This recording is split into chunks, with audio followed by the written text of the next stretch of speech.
이 옆 건물주 이명자님, 저희 장모님이세요. 저희 여기 개원하고 곧 이 옆 건물도 같이 늘려서 공사해서 할 생각입니다. 아이고, 거기 사모님 사위분이시구나. 몰라봤네. 그런데 그런 얘기를 들은 적이 없네요. 저희 장모님이랑 저는 부모 자식 같은 사이죠. 모든 걸 전부 저한테 맡기셨어요. 장모님 건물은 실상 관리자가 저나 마찬가지라서요. 앞으로 상의하실 내용은 저한테 말씀하시면 돼요. 그러나 이어진 대화는 이 씨를 충격과 분노로 몰아넣었습니다. 사위는 건물주에게 이 씨의 꼬마 건물을 마치 자신이 주인인 양 뻔뻔스럽게 말하고 있었습니다. 그럼 우리 건물과 그쪽 건물이 협력해서 갈 거면 거기 1층 떡집이나 편의점은 곧 자리를 빼야겠네? 네, 아마도요. 여기 개원하면서 한 번에 공사할 생각이라 같이 비울 생각이에요. 그럼 세입자들한테 일찍 말해줘야 하지 않나요? 건물주는 다시 물었고 사위는 뻔뻔하게 웃으며 말했습니다. 그건 제가 차차 장모님께 말씀드릴 건데 사장님이 슬쩍 소문 미리 내주시면 좋죠. 이 씨는 사위의 발언에 경악을 금치 못했습니다. 사위가 자신의 건물을 마치 자기 소유물인 양 언급하며 아무런 상의 없이 세입자들의 생계마저 좌우하려는 속셈을 드러낸 것입니다. 더군다나 그는 이 씨가 이 상황을 모를 거라 생각하며 뻔뻔하게 건물주와 대화를 나누고 있었습니다.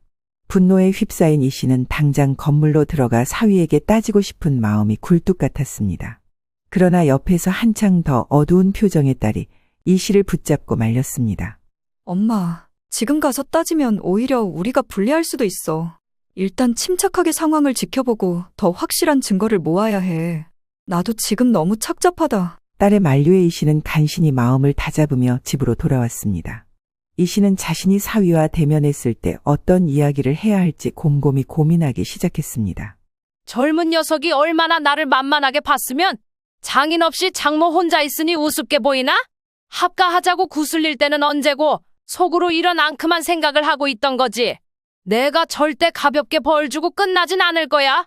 제대로 씨를 말릴 거니까 각오하라 그래. 올해 71세인 이명자 씨는 종로에서 작은 떡집을 운영하며 평생 성실히 가족을 위해 누구보다 열심히 살아왔습니다. 이 씨의 떡집은 단골 손님들에게 정감 있는 장소로 알려져 있었습니다. 손맛 좋기로 소문난 떡집은 명절 선물이나 특별한 날을 위한 떡 케이크 주문도 끊이지 않았습니다. 이 씨는 떡집 운영을 통해 가족의 생계를 책임지며 자산을 모았습니다. 남편 박중건 씨는 성실한 공무원이었지만 몇 년 전 암으로 세상을 떠났습니다. 남편의 부재는 이 씨에게 큰 슬픔을 안겼지만 동시에 이 씨를 더욱 강하게 만들었습니다. 새벽부터 밤늦게까지 가게를 지키며 손님을 맞이하고 떡집의 품질과 명성을 유지하기 위해 모든 정성을 쏟았습니다. 그뿐 아니라 가게가 위치한 작은 건물의 관리와 임대 수익까지 책임지며 자신과 딸의 안정적인 미래를 위해 열심히 일했습니다. 이 씨는 외동딸에게 학업의 기회를 놓치지 않도록 늘 지원을 아끼지 않았습니다. 교육이 가장 큰 유산이라는 생각으로 딸을 위해 모든 것을 내주었습니다. 딸은 어머니의 성실함과 노력에서 많은 것을 배웠습니다. 쭉 학업에 매진한 끝에 제약회사 홍보팀에 입사하여 신약 자료를 정리하고 병원과의 협업을 조율하는 전문가로 성장했습니다. 어머니가 오랜 세월 노력으로 일궈온 가게와 자산을 지켜보며 딸은 늘 어머니를 존경했고 오랜 희생에 감사할 줄 알았습니다. 딸은 결혼 후에도 어머니와의 유대를 이어갔고 자주 찾아와 함께 식사를 하며 이야기를 나눴습니다. 이 씨는 딸이 결혼 생활 속에서 진정한 행복을 누리길 바랐습니다. 딸의 배우자인 사위는 정형외과 의사로 어려운 가정 환경을 딛고 자수성가한 인물로 알려져 있었습니다. 그는 무뚝뚝한 성격이었지만 학창 시절부터 성실히 노력해 지금의 자리에 오른 사람이었습니다. 사위는 처음에는 장모에게 예의 바르고 성실한 모습을 보였습니다. 이 씨는 사위가 딸과 동종업계에 있다는 점에서 서로를 잘 이해하며 좋은 관계를 유지할 수 있기를 바랐습니다. 그는 장모와의 관계를 깍듯하게 유지하려 애썼지만 이 씨는 사위가 정이 많은 사람은 아니라고 느꼈습니다. 사위의 가족 역시 딸에게 크게 따뜻함을 보여주지는 않았지만 딸이 큰 문제 없이 가정을 꾸리고 있는 것처럼 보였기에 이 씨는 그저 멀리서 지켜보며 응원했습니다. 그러나 시간이 지나며 이 씨는 사위에 대한 미묘한 불편함을 느끼기 시작했습니다. 그는 중요한 약속이나 말을 잘 잊어버리는 일이 잦아졌고 때로는 이 씨와의 약속을 미루거나 깜빡하기도 했습니다. 아, 장모님. 죄송해요. 제가 이번에 병원 식구들 회식 있는 걸 깜빡했네요. 이번에는 집사람이랑 같이 식사하시고 저랑은 또 약속 잡아서 만나요. 처음에는 바쁜 직업 탓이라 이해하려 했지만 점점 딸의 말투에도 고민의 흔적이 묻어나기 시작했습니다. 많이 바쁜가 봐, 엄마. 나도 요즘 얼굴 보기 힘들어. 이쪽 업계가 다 그렇기는 하지 뭐. 이 씨는 혼자 있는 집에 가끔 딸이 찾아올 때마다 안타까움을 느끼곤 했습니다. 안 그래도 외동딸이었고 결혼해서 남편과 좀 다복하게 사는가 했더니 그런 것도 아니었던 겁니다. 사위 자체도 본인의 가족과의 교류가 깊지 않았던 만큼 이 씨는 그저 부부간의 관계가 유지되기만 해도 다행이라고 여겼습니다. 그러나 사위의 변화와 더불어 딸의 표정이 밝지 않은 날이 늘어나자 점점 더 예의주시하게 되었습니다. 이 당시 이 씨는 떡집 운영에서 은퇴한 뒤에도 꼬마 건물에서 나오는 임대 수익으로 경제적 안정을 유지하며 일상을 보내고 있었습니다. 그러나 이후로 이 씨의 평화로운 일상은 예상치 못한 사건들로 인해 서서히 흔들리기 시작했습니다. 사위는 평소 같지 않게 갑자기 이 씨에게 연락을 해왔습니다. 장모님 안녕하세요. 시간 괜찮으시면 저랑 잠깐 차 한잔 하실 수 있을까요? 평소 무뚝뚝한 성격인 사위가 다정하게 말을 건네는 모습은 이 씨에게 다소 낯설게 다가왔습니다. 그는 정중한 태도로 이렇게 말했습니다. 장모님, 이제 저희가 더 가까이 살면서 서로 의지하며 지내는 것이 가족으로서 당연하지 않을까요? 장모님 혼자 계시는 것도 마음에 걸리고 저희도 아이를 가지면 장모님께 의지할 때가 많아질 것 같아서요. 같이 사는 게 좋을 것 같습니다. 이 씨는 갑작스러운 제안에 당황했지만 사위의 말투에는 진심이 담겨 있는 듯 보였습니다. 갑자기? 그게 나에게는 고마운 말이지만 그래도 자네가 불편하지 않겠나? 불편하다니요. 그렇다면 부탁드리지도 않았을 거예요. 사양하지 마시고 저희와 함께 해주세요. 안 그래도 맨날 저는 바쁘고 집사람 혼자 집에 있을 때가 많아서 마음에 걸렸거든요. 딸이 직장 생활로 바쁘고 사위도 의사라는 직업상 늘 피곤한 모습이었기에 딸과 가까이 살며 도와줄 수 있다면 나쁠 것도 없겠다는 생각이 들었습니다. 늘 무뚝뚝해 보였던 사위가 이런 기특한 생각을 하고 있었다니 이 씨는 조금은 마음이 누그러지는 기분이 들었습니다. 그런데 며칠 뒤 사위는 다시 이 씨를 찾아왔습니다. 이번에는 단순한 합가 제안이 아니라 좀 더 구체적인 이야기를 꺼냈습니다. 사위는 이 씨의 앞에 앉아 진지한 표정으로 말을 이어갔습니다. 장모님, 실은 합가와 더불어 말씀드리고 싶은 게 있었어요. 본론부터 말씀드리자면 병원을 개원하고 싶어서요. 지금 다니는 병원에서는 아무래도 한계가 느껴지고 이제 제 이름을 걸고 병원을 운영하면서 가족을 더 잘 돌보고 싶습니다. 그런데 자금이 부족해서 쉽지 않네요. 이 씨는 잠시 놀란 얼굴로 사위를 바라보았습니다. 사위는 말을 이었습니다. 고민 많이 하고 드리는 말씀인데요. 일단 이건 어디까지나 제 계획이니 한번 쭉 들어봐 주시면 감사하겠습니다. 제가 드리고 싶은 제안은 장모님께서 저희와 합가하시고 지금 계시는 빌라를 매각하셔서 도와주시면 정말 큰 힘이 될 것 같은데요. 일단 제 생각부터 말씀드려 죄송합니다. 뭐? 지금 살고 있는 빌라 말이야? 이거를 팔아서? 네. 장모님, 사실 저희 본가에는 더 일찍 계획을 말씀드렸어요. 저희 어머니께서도 작은 집으로 이사하시면서 1억 원을 지원해 주셨어요. 참 감사하지만 아직 개원을 준비하려면 갈 길이 머네요. 어머, 사돈께서도 무리를 하셨네? 근데 말 맞다나 그걸로는 개원이 턱없이 힘들 텐데 말이야. 그래서 염치 무릅쓰고 이렇게 장모님께도 부탁드리게 되었어요. 이번에 정말 저를 믿고 도와주시면 제대로 해낼 자신이 있습니다. 성공하면 금방 더 큰 집으로 옮기고 장모님께도 보답하겠습니다. 사실 당연한 거긴 하지만 사위의 말은 이 씨에게 아주 무겁게 다가왔습니다. 특별히 불편함을 느끼지 않았고 웬만하면 평생 살 생각으로 구입했던 빌라였습니다. 금액은 7억대였고 이걸 갑자기 팔아 사위를 돕는 것이 과연 옳은 일인지 판단하기 어려웠습니다. 그러나 사위의 진지한 태도와 딸의 결혼 생활을 더 안정적으로 만들어주고 싶다는 마음에 이 씨는 고민에 빠졌습니다. 실질적으로 사위의 실력은 인정받고 있는 상황이었고 인터넷에 검색하면 바로 나오는 병원에서 근무하며 동종업계에 있는 딸도 남편을 자랑스러워했으니까요. 그런 사위에게 도움을 준다는 건 결국 딸에게도 이로운 것이었기에 더더욱 고민이 깊어졌던 것입니다. 며칠 동안 밤잠을 설치며 깊은 생각에 잠긴 이 씨는 결국 마음을 정했습니다. 딸의 결혼 생활과 사위의 꿈을 지켜주기 위해 빌라를 팔기로 결심한 것입니다. 엄마가 여러 번 고민해봤는데 니네를 도와주려고 해.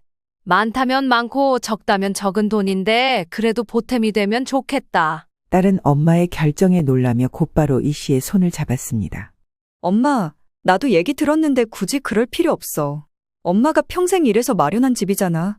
병원 개원은 다른 방법을 찾으면 돼. 이 사람이 마음이 급해서 그런 부탁을 한 것 같아. 그러나 이 씨는 고개를 저으며 딸을 설득했습니다. 내가 가진 걸 나눌 수 있을 때 나눠야 하지 않겠니? 박서방 나이도 있고 개원도 다 시기가 있다며. 나한테 고마운 마음이 있다면 하루빨리 자리 잡도록 노력하면 되지. 엄마, 어려운 결정인데 나를 위해서 그렇게 생각해줬구나. 정말 고맙고 미안하고 그래. 함께 같이 살면서 더 좋은 방향으로 함께 노력해보자. 고마워, 엄마. 이 씨는 딸의 말을 들으며 묘한 안도감을 느꼈습니다. 혼자 사는 삶에 익숙했지만 딸과 함께 지내며 마음을 나눌 수 있다는 생각은 위로가 되었습니다. 그리고 예상한 대로 사위는 무척이나 기뻐했습니다. 장모님, 감사합니다. 대출도 받고 기존에 있는 건물을 리모델링할 거라 최대한 예산은 절약해서 시작하려고 해요. 정말 열심히 노력해 보겠습니다. 사위는 장모의 결정에 고마워하는 듯했지만 이 씨는 어딘가 마음에 걸리는 게 있었습니다. 한창 간절하게 부탁했던 초반과 달리 사위의 표정은 어딘가에서 미묘한 긴장감, 불안해 보이는 표정이 있던 것입니다. 이 씨는 그의 말과 행동을 의심하지 않으려 했지만 속으로는 여전히 무언가 불안한 느낌을 지울 수 없었습니다. 이후로 이 씨는 딸 부부와 합가를 위해 이사를 마쳤고 새로운 환경에서 생활을 시작했습니다. 빌라를 매각하며 자신이 평생 일궈온 터전을 떠나야 한다는 점이 마음에 걸렸지만 딸과 사위의 행복을 위해 희생하는 것이 옳다고 여겼습니다. 우선은 계약금으로 2억을 사위에게 건네주었고 나머지 잔금은 정리되는 대로 정산을 해주기로 했습니다. 처음 며칠 동안 사위는 장모를 살갑게 대하며 감사 인사를 전했습니다. 식사를 함께할 때마다 정중하게 대화를 이어갔습니다. 장모님이 도와주신 덕분에 병원 개원 준비에 속도가 붙었어요. 역시 이것도 주변에 연줄이 있어야지 혼자서는 절대 할 수 없는 일이더라고요. 좌우지간 정말 감사드립니다. 그러나 시간이 지날수록 사위는 집에 있는 시간이 줄어들기 시작했습니다. 딸과 둘만 식사하는 날이 점점 늘어났고 사위는 대부분 개원 준비로 바쁘다면서 늦게 귀가하거나 집을 비웠습니다. 이 씨는 처음에는 사위의 바쁜 일정을 이해하려 했습니다. 그러나 가족이 함께 사는 집에서 사위를 거의 보지 못하는 상황이 이어지자 마음 한편에는 어쩐지 석연치 않은 기분이 들기 시작했습니다. 딸과 함께 밥을 먹으면서도 사위가 빠진 자리에 대해 어색한 침묵이 흐르는 날들이 이어졌습니다. 어느 날 새벽, 사위가 술에 취한 채 집으로 들어왔습니다. 거실 소파에 몸을 던지고 곧바로 잠이 들어버린 사위를 보며 이 씨는 안쓰러운 마음에 해장국이라도 끓여주려 했습니다. 부엌에서 냄비를 꺼내며 국을 준비하던 이 씨는 소파에 누운 사위에게 다가가 말을 걸었습니다. 자네, 일어나서 해장국 한 그릇 먹고 자게. 술 냄새가 엄청나구만. 속 다 버리겠어. 그러나 사위는 술김이라 피곤해서 그런지 몰라도 다소 버릇없이 손사래를 치며 말했습니다. 아, 괜찮습니다. 장모님, 그냥 자고 일어날게요. 이 씨는 그의 모습이 몹시 피곤해 보였기에 더 이상 말을 붙이지 않고 방으로 들어왔습니다. 다음 날은 토요일이었습니다. 이 씨는 마트에서 장을 보고 돌아오는 길이었습니다. 현관문을 열고 집에 들어서던 중 거실에서 사위가 물을 마시며 누군가와 통화하는 소리를 들었습니다. 문틈 사이로 들려오는 대화는 이 씨의 발길을 멈추게 했습니다. 사위는 스피커폰을 켜놓은 채로 본인의 여동생과 통화 중이었습니다. 사돈처녀는 이전에 상견례 때 딱 한 번 보았고 사위와는 나이 차이가 꽤 난다고 들었습니다. 별 생각 없이 들어서려던 이 씨는 사위와 사돈처녀의 통화 소리를 듣고 일순간 발걸음이 멈춰버렸습니다. 사위는 장모와의 합가 생활에 대해 아주 여지없이 털어놓고 있던 것입니다. 나? 네가 생각해봐라. 이 생활이 편하겠냐? 엄연히 내 돈 내고 사는 집인데도 편하지 않아. 병원만 차리면 바로 독립해버려야지. 솔직히 네 언니랑 사이도 그닥이야. 남들이 볼 땐 부부 같지도 않지. 이 씨는 그 말을 듣고 가슴이 철렁 내려앉았습니다. 이게 무슨 말인지 이 대화에서 사위는 본인 아내를 아주 하찮게 대하는 것처럼 느껴졌던 겁니다. 그런데다가 왜 스피커폰으로 해둔 건지 사위의 동생인 사돈처녀는 통화 속에서 이렇게 물었습니다. 새언니가 좀 눈치가 없긴 하더라. 끽해야 제약회사 다니면서 의사 만났으면 감사한 줄 알아야지. 오빠가 그렇게 장모님한테 굽신거릴 때까지 왜 개원에 보탤 생각을 안 해? 그런 점이 너무 답답하고 짜증나는 거야. 이번에도 장모님이 해주신단 걸 말리고 앉았더라고. 바보 아니야? 개원에서 생기는 이익 따지면 자기 엄마를 말리고 있을 때가 아니지. 더 부추겨서 빨리 사위 뭐라도 해주게 해야 되는 거 아니냐고. 나라면 진짜 잘할 텐데. 그래서 이번에 나도 결혼하면서 내조하려고 혼수랑 예단이랑 힘주는 거잖아. 근데 오빠, 병원 잘 되면 진짜 나 결혼 준비시켜줄 거지? 가뜩이나 여기까지만 들어도 핏줄이 서는 와중에 이 얘긴 또 뭔가 싶었습니다. 그런데 사위는 가볍게 웃으며 대답했습니다. 당연하지. 네가 그만한 집안에 시집 가는 건 나한테도 아주 중요한 일이야. 나 덕분에 의사 오빠 있는 친정으로 프리미엄도 붙고 너도 시집 준비 빵빵하게 해가서 잘 되면 서로 좋은 거지. 좀만 기다려. 주눅 들지 않게 제대로 해줄 테니까. 이 씨는 사위와 사돈처녀의 대화를 듣고 더 이상 그 자리에 있을 수 없었습니다. 숨죽여 조용히 문을 닫고 집 밖으로 나왔습니다. 마음속에서 끓어오르는 분노와 충격을 억누르며 한동안 집 주변을 걸어 다녔습니다. 무심코 발길을 돌린 곳은 근처의 작은 공원이었습니다. 그날 오후 미용실에서 머리를 하고 돌아오는 딸에게 전화를 걸어 사위와 사돈처녀의 관계에 대해 물었습니다. 이 씨는 최대한 침착한 목소리로 딸에게 물었습니다. 너희 시댁 쪽은 요즘 어떻게 지내니? 시댁 아가씨 말이야. 자기 오빠랑 사이가 좋다고 했나? 박서방이랑 우애가 좋은 남매니? 응. 둘이 예전부터 아주 죽고 못 사는 남매이긴 했어. 엄마도 알다시피 우리 시부모님이 힘들게 사셨잖아. 거기서 아들 의사 만들었고 하여간 아들 하나한테만 몰아준 에너지가 장난이 아니니까. 그러면서 아가씨 학비도 알바해서 대주고 아주 대단한 오빠이긴 해. 그래? 사이가 좋은가 보네. 근데 사돈처녀는 결혼 안 해? 안 그래도 남편이 아가씨에게 좋은 선자리를 소개시켜줬대. 같은 의사 후배를 만나게 해줬더라고. 그래서 내년 말쯤에 결혼한다는데 예단이랑 혼수가 꽤 많이 든다나 봐. 아무래도 그렇겠지. 그렇구나. 우리 시어머니는 본인 자식들이 복이 많아서 다 잘 된다고 하면서 지난주에 시댁 갔을 때 엄청 자랑하셨어. 이 말을 들은 이 씨는 더욱 혼란스러워졌습니다. 사위가 병원 개원 준비로 바쁜 와중에도 여동생의 결혼을 신경 쓰고 그에 따른 자금 계획까지 염두에 두고 있다니 사위의 안중에 이 씨의 딸은 하나도 없고 그저 본인 집에 대한 열망만 강해 보였던 겁니다.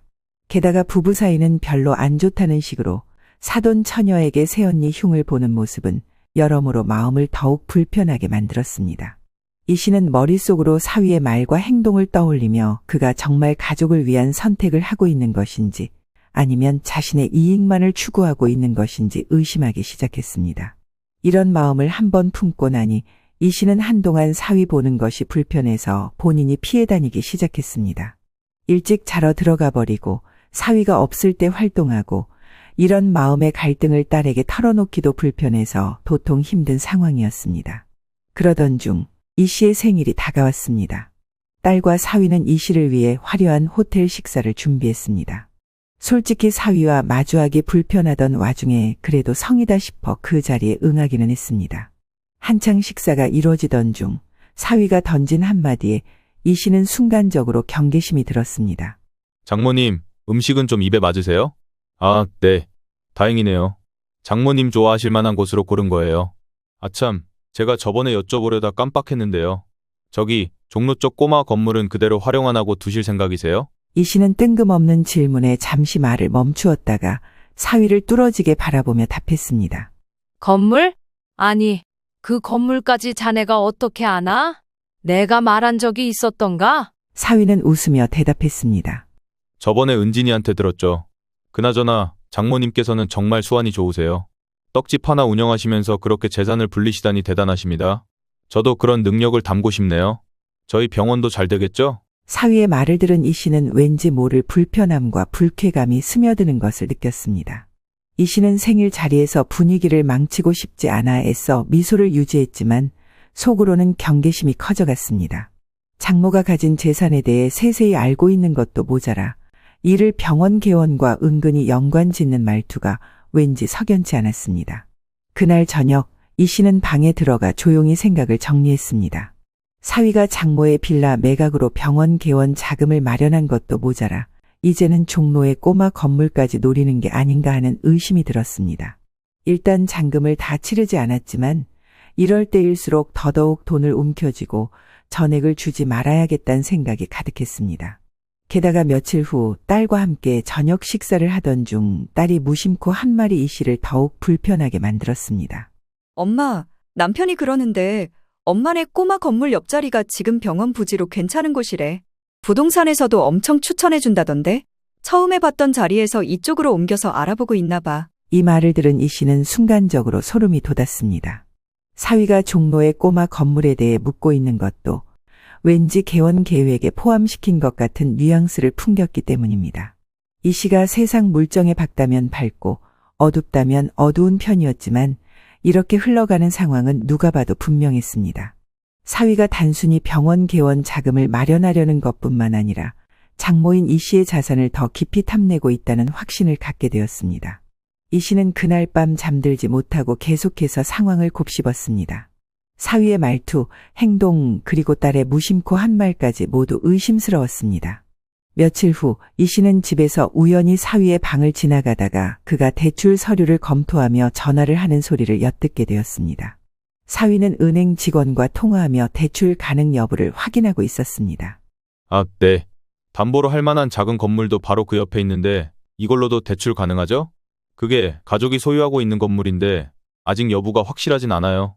대출되는지 궁금해서 여쭤보는 겁니다. 이 씨는 사위가 이미 종로 꼬마 건물을 담보로 설정하고 대출을 진행 중이라는 사실을 깨달았습니다. 그러나 그보다 더 충격적이었던 것은 사위가 직접 장모에게 직접 이 이야기를 꺼내지 않고 몰래 뒤에서 알아보고 있다는 점이었습니다. 한 집에 살고 있으면서 어쩜 저렇게 조심성이 없는 건지, 어쩌면 알아도 상관없어서 저러는 건지 이 씨의 마음은 점점 복잡해졌습니다. 그리고 그렇게 걱정했던 대로 이 씨가 염려했던 상황은 마침내 터지고 말았습니다.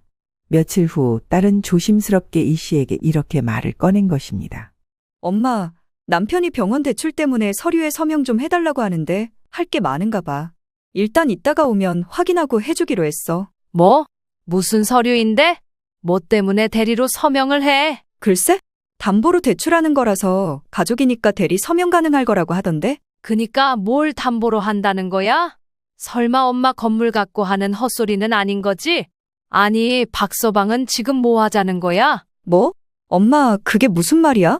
남편이 왜 엄마 건물을 갖고 그러겠어? 너 다시 전화해서 물어봐. 뭔 내용인지 꼬치꼬치 다시 물어보라고. 딸은 불안한 얼굴로 사위에게 전화를 걸었지만 받지 않았고 나중에 메시지로만 답해줬는데 그 내용도 아주 흐리멍텅했습니다. 일단 당신은 서명만 해주면 돼. 지금 서류들이 너무 많아서 내가 복합적으로 나중에 다시 확인시켜줄게. 이 씨는 이 내용을 옆에서 보고 있자니 더더욱 날이 섰습니다. 이거 앞만 봐도 내 건물 갖고 적당히 서류 만들어서 담보로 대출하려는 거 맞아. 안 되겠다. 너도 알건 알아야지. 엄마 얘기 좀 들어봐 너. 이 씨는 그동안 자신이 느낀 불편함과 의심 그리고 사위의 행동을 낱낱이 털어놓았습니다. 사위가 몰래 이 씨의 건물까지 넘보며 담보대출과 서명하는 부분까지 상담하던 부분이며 굳이 장소를 그 옆으로 옮겨 개원하는 것까지 말도 없이 이 씨의 신세를 지려는 게 뚜렷했기 때문입니다. 딸은 어머니의 말을 들으며 충격을 받았고 사위의 진짜 속내에 대해 혼란스러워했습니다. 엄마, 나 그런 부분까지는 몰랐어. 진짜 어마어마한 일인데? 정말 남편이 아가씨한테 그렇게 말했다고. 나에 대해서? 게다가 엄마 건물까지 탐내고 있었다니. 기가 막힌다.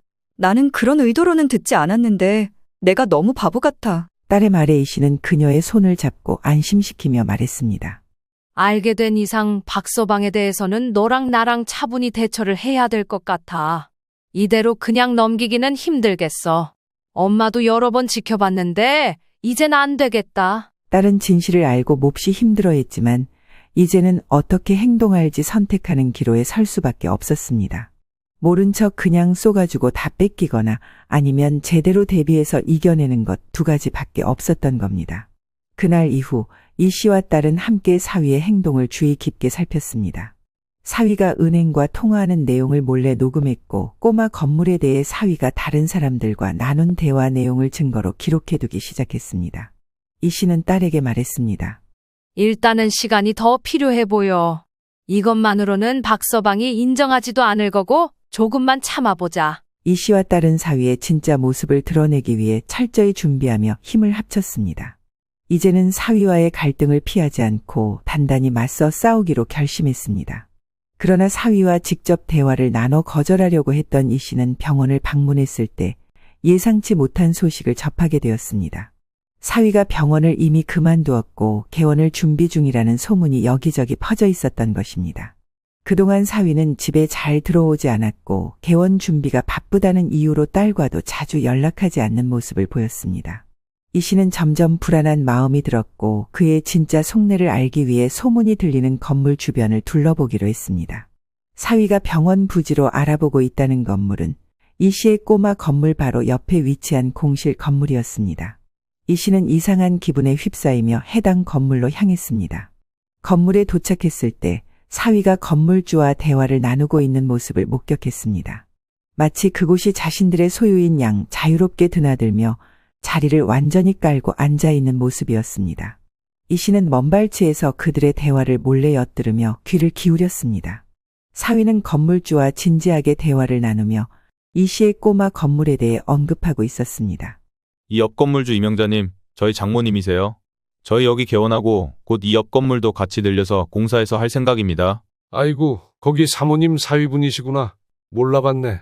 그런데 그런 얘기를 들은 적이 없네요. 저희 장모님이랑 저는 부모 자식 같은 사이죠. 모든 걸 전부 저한테 맡기셨어요. 장모님 건물은 실상 관리자가 저나 마찬가지라서요. 앞으로 상의하실 내용은 저한테 말씀하시면 돼요. 그러나 이어진 대화는 이 씨를 충격과 분노로 몰아넣었습니다. 사위는 건물주에게 이 씨의 꼬마 건물을 마치 자신의 계획에 포함된 것처럼 말하며 세입자들에게 자리를 비우도록 요청할 생각이라고 덧붙였습니다. 그럼 우리 건물과 그쪽 건물이 협력해서 갈 거면 거기 1층 떡집이나 편의점은 곧 자리를 빼야겠네? 네, 아마도요. 여기 개원하면서 한 번에 공사할 생각이라 같이 비울 생각이에요. 그럼 세입자들한테 일찍 말해줘야 하지 않나요? 건물주는 다시 물었고 사위는 뻔뻔하게 웃으며 말했습니다. 그건 제가 차차 장모님께 말씀드릴 건데 사장님이 슬쩍 소문 미리 내주시면 좋죠. 이 씨는 사위의 발언에 경악을 금치 못했습니다. 사위가 자신의 건물을 마치 자기 소유물인 양 언급하며 아무런 상의 없이 세입자들의 생계마저 좌우하려는 속셈을 드러낸 것입니다. 더군다나 그는 이 씨가 이 상황을 모를 거라 생각하며 뻔뻔하게 건물주와 대화를 나누고 있었습니다. 분노에 휩싸인 이 씨는 당장 건물로 들어가 사위에게 따지고 싶은 마음이 굴뚝 같았습니다. 그러나 옆에서 한창 더 어두운 표정의 딸이 이 씨를 붙잡고 말렸습니다. 엄마, 지금 가서 따지면 오히려 우리가 불리할 수도 있어. 일단 침착하게 상황을 지켜보고 더 확실한 증거를 모아야 해. 나도 지금 너무 착잡하다. 딸의 만류에 이 씨는 간신히 마음을 다잡으며 집으로 돌아왔습니다. 이 씨는 자신이 사위와 대면했을 때 어떤 이야기를 해야 할지 곰곰이 고민하기 시작했습니다. 그날 이후 이 씨는 딸과 함께 사위의 모든 행동을 주의 깊게 살폈습니다. 그가 누구와 대화를 나누는지, 어떤 서류를 준비하고 있는지 세심하게 살피며 증거를 수집하기 시작했습니다. 이제 이 씨는 사위의 계획을 완전히 뒤집고 자신과 딸의 소중한 재산과 가정을 지키기 위해 전력을 다하기로 결심했습니다. 즉시 변호사를 찾아가 사위의 계획을 차단할 법적 조치를 마련했습니다. 변호사는 이 씨에게 건물과 관련된 모든 계약 권한과 대출 가능성을 제약하는 법적 장치를 제안했고 이 씨는 이를 실행에 옮겼습니다. 이러한 조치는 이 씨의 사유 재산을 보호하기 위한 기본적인 단계였지만 그녀에게는 이것이 단순한 재산 보호 이상의 의미가 있었습니다. 가족이라는 이름으로 자신을 속이고 기만하려던 사위에게 더 이상 어떤 빈틈도 보이지 않겠다는 결심의 표현이기도 했습니다. 젊은 녀석이 얼마나 나를 만만하게 봤으면 장인 없이 장모 혼자 있으니 우습게 보이나? 합가하자고 구슬릴 때는 언제고 속으로 이런 앙큼한 생각을 하고 있던 거지? 내가 절대 가볍게 벌 주고 끝나진 않을 거야. 제대로 씨를 말릴 거니까 각오하라 그래. 이 씨는 건물의 세입자들에게도 직접 연락을 취했습니다. 심지어 떡집과 편의점을 운영하는 상인들은 사위가 이미 자리를 비우라는 압박을 가하고 있다는 소문에 불안해하고 있었습니다. 이 씨는 직접 그들을 찾아가 말했습니다. 우리 건물은 자리를 뺄 일이 절대 없습니다. 걱정하지 말고 영업에 집중하세요. 혹시라도 누군가 이상한 요구를 하거나 윽박지르면 곧바로 저에게 알려주세요. 제가 책임지고 막을 거니까요. 이 씨는 변호사의 조언에 따라 사위와 관련된 대화와 행동의 증거를 철저히 수집하기로 했습니다. 그 사이 사위는 자신의 계획이 성공할 것이라는 확신에 차 있었습니다. 자신이 병원 개원을 통해 크게 성공할 것이라 믿으며 장모의 꼬마 건물까지 포함한 거대한 계획을 꾸미고 있었습니다. 이 씨가 자신을 방해할 것이라는 생각조차 하지 못한 그는 더욱 당당하게 건물주와 계약 절차를 진행하며 일을 서둘렀습니다. 그러나 이 씨는 이미 상황을 뒤집을 모든 준비를 끝마친 상태였습니다. 이 씨는 사위가 병원 개원 건물 계약을 최종적으로 마무리하려는 날을 노렸습니다. 그날 이 씨는 평소와는 전혀 다른 단단한 결심으로 계약 현장에 나타났습니다. 사위가 건물주와 계약을 맺으려는 순간 예상치 못하게 나타난 이 씨의 등장에 사위는 순간적으로 굳어버린 표정을 지었습니다. 장모님, 오늘 여기 오시기로 했었나요? 저랑 미리 약속이 되지 않으신 것 같은데요. 아이고, 사모님 아니십니까? 나오셨네요. 안 그래도 사위분으로부터 말씀 많이 들었습니다. 건물주는 어색한 미소를 띠며 이 씨를 반겼지만 이 씨의 단호한 태도는 현장 분위기를 얼어붙게 만들었습니다. 이 씨는 사위를 뚫어지게 바라보다 한참 뒤에야 입을 열었습니다. 자네는 법이 무섭지도 않나? 게다가 한 집에서 같은 밥 먹고 사는 장모를 두고 이런 일을 벌이는 게 말이 돼. 처음에 집만 팔아다 도와달라더니 옆에 있는 건물까지 눈독을 들였어? 저기 장모님, 잠시만요. 잠깐 나가서 저랑 얘기하시죠. 나가서 할 얘기가 뭐 있어? 다 들으라고 하는 소리야. 자네, 우리 건물 세입자들을 몰아낼 속셈이었다며?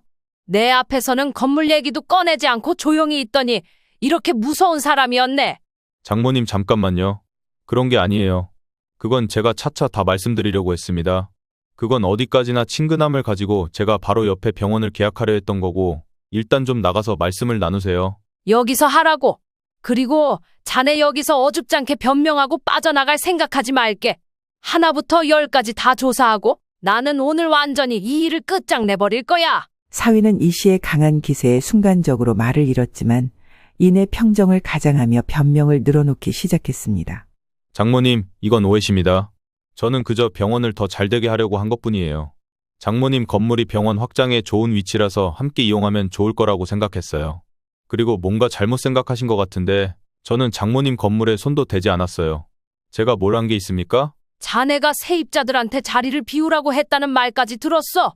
그리고 우리 딸 내세워서 이거 담보까지 대리서명시켜서 받으려고 했잖아. 그러다가 내가 못하게 막아서 스물스물 넘어가고 머리 굴리는 거 다 알아보고 왔어. 우리 변호사랑 같이 왔으니까 자세한 건 법적으로 처리하자고. 그제야 사위의 얼굴이 하얗게 질렸습니다. 그는 더 이상 변명할 말조차 떠오르지 않는 듯 머뭇거리기만 했습니다. 이때 이 씨와 함께 온 변호사가 조용히 앞으로 나섰습니다. 그는 사위와 건물주에게 법적 서류를 건네며 건물 소유주 명의와 관련된 분이 다 정리되었고 사위가 어떤 것도 함부로 할 수 없다는 것에 대해 명확히 설명했습니다. 사위는 당혹스러움과 두려움에 말을 잇지 못한 채 건물주를 바라봤습니다. 건물주 역시 이 상황에 당황했습니다. 아니, 저는 그저 사위분께서 장모님과 이미 합의가 된 줄 알고 이야기를 나눴던 건데요. 그래서 제 건물 리모델링 하시고 사장님 건물과 같이 주차장까지 협업을 하신다길래 그렇게 알고 있었어요. 이게 무슨 일인지 참. 이 씨는 건물주에게 짧게 고개를 끄덕이며 사위의 음모를 자신의 손으로 확실히 막았다는 안도감과 동시에 배신감의 복잡한 감정을 느꼈습니다. 사위는 더 이상 자신의 계획을 숨길 수 없다는 것을 깨닫고 불쾌한 표정을 지었습니다. 심지어 사과며 뭐며 한마디도 하지 않고 울룩불룩한 표정을 지은 채 이 씨가 이전에 사위가 몰래 통화할 때 봤던 그 이중적인 얼굴을 드러냈습니다. 아, 진짜 뭐 하자는 건지? 상황을 다 뒤집어 놔도 유분수지. 저기요, 장모님, 더 드릴 말씀이 없네요.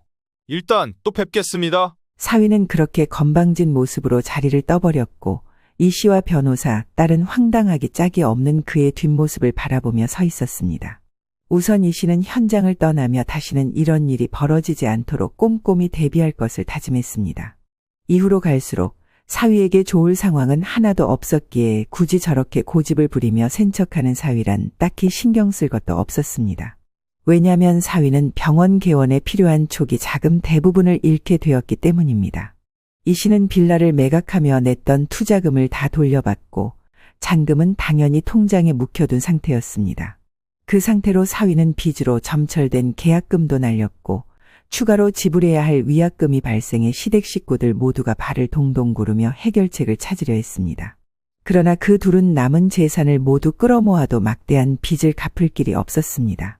결국 사위는 병원 개원 실패와 함께 경제적으로도 큰 타격을 입었습니다. 사돈은 난리가 났지만 아들이 한 짓이 있어서인지 차마 이 씨에게 연락은 해보지 못하는 눈치였습니다. 엄마, 어저께 어머니한테 부재중 전화가 와 있었는데 안 받았어. 남편과 이혼할 거라고 문자 한 통 보내놨더니 더 이상 전화를 걸지 않으시더라고. 당연하지. 무슨 염치가 있어 전화를 해? 손해배상 청구를 더 걸어도 모자랄 판에. 하여간 제일 나쁜 게 그 집 식구들이야. 아들이 저 짓거리 꾸미는 거 다 알고 있었을 거 아니야. 이 씨는 사위의 몰락을 바라보며 자신의 결단이 딸을 위한 최선의 선택이었음을 확신했습니다. 더불어 딸 부부를 이혼시킬 결심하며 변호사를 통해 모든 법적 문제를 해결해 나갔습니다. 우선 이 씨는 기존 빌라 매각을 철회하도록 했습니다. 그동안 법적 절차를 통해 빌라와 종로 꼬마 건물의 재산권을 확실히 정리하며 자신의 재산을 지키는 데 성공하게 되었는데요. 또한 아파트로 이사하며 새로운 생활을 시작하게 되었습니다. 종로의 꼬마 건물은 이 씨에게 안정적인 임대 수익을 가져다 주었고 이를 더욱 효율적으로 활용하기 위해 꼬마 건물의 상가를 새롭게 리모델링하기로 했습니다. 꼬마 건물 1층에 직접 운영했던 떡집을 리모델링해서 새로운 모습으로 개업도 하게 되었습니다. 좀 더 젊은 층의 취향에 맞춘 떡 케이크와 간편식 떡 제품을 판매하게 된 것입니다. 딸은 마음이 힘든 와중 이쪽으로 에너지를 집중했고 제약회사에서의 경험을 살려 SNS 마케팅과 홍보를 도우며 떡집은 빠르게 입소문을 타고 번창하게 되었습니다. 그리하여 이 건물을 통해 2층과 3층의 임대 수익은 여전히 안정적인 수입을 보장하며 이 씨와 딸은 경제적 부담 없이 평화로운 일상을 되찾았습니다. 덧붙여 말하자면 사위는 병원 개원에 실패한 이후 빠르게 내리막길을 걸었습니다. 장모의 재산에 의존하려던 계획이 수포로 돌아가면서 개원 자금 부족으로 계약했던 병원 부지를 포기해야 했습니다. 개원을 못한 그는 기존 병원에서도 신뢰를 잃어 재계약에 실패하며 다른 병원에서 페이닥터로 일할 자리를 찾았습니다. 그러나 술로 의존하던 그는 잦은 실수와 불안정한 태도로 환자들에게 신뢰를 잃고 결국 병원에서도 해고되었습니다. 환자와 동료들 사이에서도 책임감 없는 의사로 소문이 나며 업계에서 설 자리를 잃었습니다. 그는 자신의 몰락이 장모와 전처의 탓이라며 주변 사람들에게 하소연하지만 이를 들어주는 사람은 없었습니다. 결국 사위는 병원을 그만두고 작은 외곽 마을로 내려가 저렴한 진료실을 운영하며 하루 벌어 하루 먹고 사는 처지가 되었습니다. 술에 의존하며 한때 잘 나가던 의사였다는 자존심을 버리지 못해 스스로를 갉아먹는 삶을 살게 되었습니다. 사돈 처녀는 오빠의 명성과 재산을 믿고 결혼 자금을 마련하려던 계획이 좌절되며 결혼 대상자였던 예비 신랑으로부터 파혼을 당하게 되었습니다. 이는 오빠가 경제적으로 몰락하며 의사 가문의 프리미엄을 잃었기 때문입니다. 본래 사돈 처녀는 취업할 능력도 꾸준히 일할 의지도 없었기에 부모 집으로 돌아가 의존적으로 살게 되었습니다. 소위 개천에서 용이 났다며 의사 아들을 둔 것으로 자랑스러워했던 사돈 집안은 과하게 욕심부리는 아들을 그냥 뒀다가 이제 사면초가에 놓이게 되었습니다. 자식들 각각이 터뜨린 문제들을 해결하기 위해 가진 재산을 쏟아부었지만 그 과정에서 자금 부족으로 기존 집을 팔고 좁은 월세방으로 또 이사하며 경제적 파탄을 맞이하게 되었습니다. 이 씨는 이제 자신과 딸을 위해 살아가기로 다짐했습니다. 지금처럼 서로를 응원하며 더 단단해진 가족으로 희망찬 내일을 향해 나아가고 있습니다.